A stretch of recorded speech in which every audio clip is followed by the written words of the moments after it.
ธอมองว่าฉันไม่ดีใช่ไหมสิ่งที่เธอคิดคือเขาในที่สุดใจเธอสั่นเธอเลือกคนที่เธอ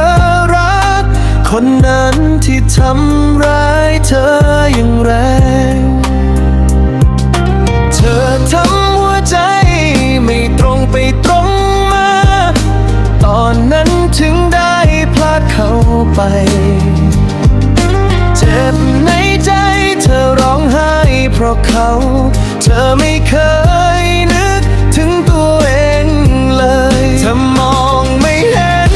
สิ่งที่ได้ยินคือสิ่งที่เธอทำเธอไม่แตะต้องภาพเขาก็เริ่มเลือนหา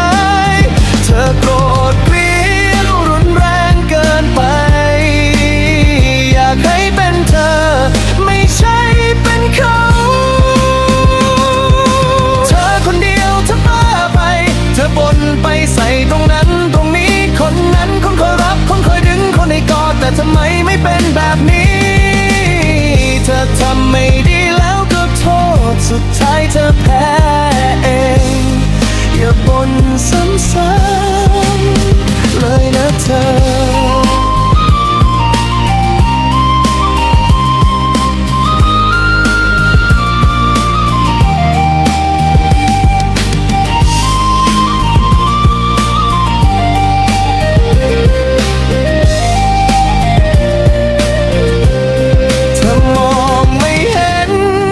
ที่ได้ยินคือสิ่งที่เธอทำเธอไม่แตะต้องภาพเขาก็เริ่มเลือนหา